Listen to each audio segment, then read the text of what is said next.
السلام علیکم ورحمۃ اللہ۔ جیسا کہ آپ جانتے ہیں میں ایک سرجن ہوں،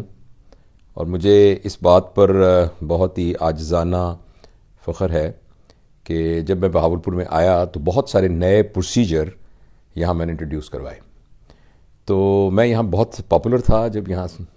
ایکٹیولی کام کرتا تھا، اور یہاں پروفیسر اور پرنسپل تھا۔ تو ہمارے ایک کالج کے میگزین کے لیے اسٹوڈنٹس ایک دفعہ مجھ سے انٹرویو لینے آئے، تو انہوں نے ایک سوال پوچھا، سر آپ نے یہ اتنی اچھی سرجری کہاں سے سیکھی؟ اچانک پتہ نہیں کیوں میرے ذہن میں اس کا جواب یہ آیا، میں نے کہا لتا منگیشکر سے۔ تو اسٹوڈنٹ بڑے حیران ہوئے، انہوں نے کہا یہ سر آپ نے کیا کہا، لتا منگیشکر تو سرجن نہیں ہے، آپ نے ان سے سرجری کیسے سیکھی؟ میں نے انہیں یہ کہا کہ کبھی آپ نے لتا منگیشکر کو گاتے ہوئے سنا ہے؟ جس طریقے سے وہ ایک ایک حرف کا حق ادا کرتی ہیں، اور جس طریقے سے صحیح مخرج کے ساتھ اور سروں کے ساتھ توازن کو برقرار رکھتے ہوئے اس کو ادا کرتی ہیں، یہی وہ فنکارانہ صلاحیت ہے جو کہ ہر فنکار کو میں ہونی چاہیے۔ جس طریقے سے ایک پینٹنگ کرنے والے کے برش کا ایک سٹروک پینٹنگ کو خوبصورت بنا سکتا ہے یا خوبصورت نہیں بنا سکتا، اسی طریقے سے سرجری کرنے والے فنکار کی ایک ہاتھ کی موومنٹ، ایک اس کا لگایا ہوا ٹانکا، ایک اس کا کٹ، ایک کاٹری کے ذریعے سے کی گئی ڈسیکشن پورے آپریشن کو ایک فن کا نمونہ بنا سکتی ہے اور اس کو سپوائل کر سکتی ہے۔ تو مجھے یہ تمثیل بڑی یاد ہے کہ بہت سال پہلے مجھے ذہن میں یہ بات آئی کہ جس طریقے سے لتا منگیشکر اپنے فن کے ساتھ انصاف کرتی ہے، یہ وہ یارڈ سٹک ہے جس یارڈ سٹک پر کوئی بھی فن جو ہے وہ تولا جا سکتا ہے، کہ ایک ایک جزو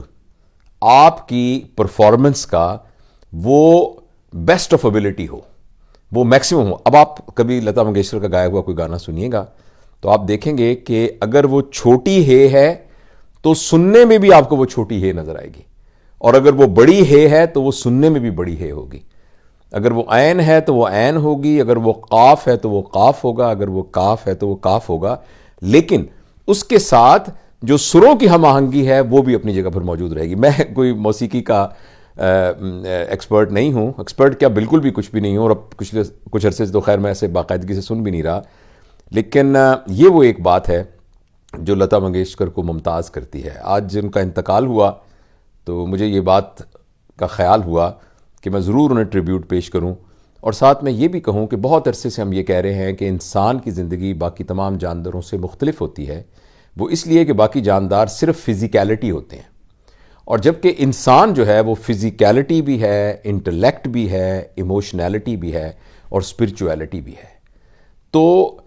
وہ شخص جس کی زندگی صرف جسم کے گرد اور جسم کی ضروریات کے گرد گھومتی رہے گی، اس کو موت مار دے گی۔ لیکن جتنا جتنا انٹلیکٹ، ایموشنالٹی اور اسپرچویلٹی کو استعمال کر کے اس دنیا میں کچھ کنٹریبیوٹ کیا جا سکے گا، اتنا اتنا انسان نہیں مرے گا۔ لہٰذا موت بہت سخت ہے، موت بہت طاقتور ہے، مگر موت صرف اتنی ہی طاقتور ہے کہ 5 فٹ کچھ انچ کی لتا منگیشکر کو اس دنیا سے غائب کر دے، لیکن موت اتنی طاقتور نہیں ہے کہ اس کے کیے ہوئے کام اور اس کے فن کو اس دنیا سے ختم کر سکے۔ تو مجھے وہ مشہور شعر یاد آیا کہ اس پیالے میں زہر تھا ہی نہیں، ورنہ سکرات مر گیا ہوتا۔ تو اس لیے وہ لتا منگیشکر جو 5 فٹ کچھ انچ کی ایک خاتون تھیں، وہ تو مر گئی ہیں، لیکن وہ لتا منگیشکر جس نے لتا منگیشکر کو لتا منگیشکر بنایا ہے، وہ کبھی نہیں مرے گی۔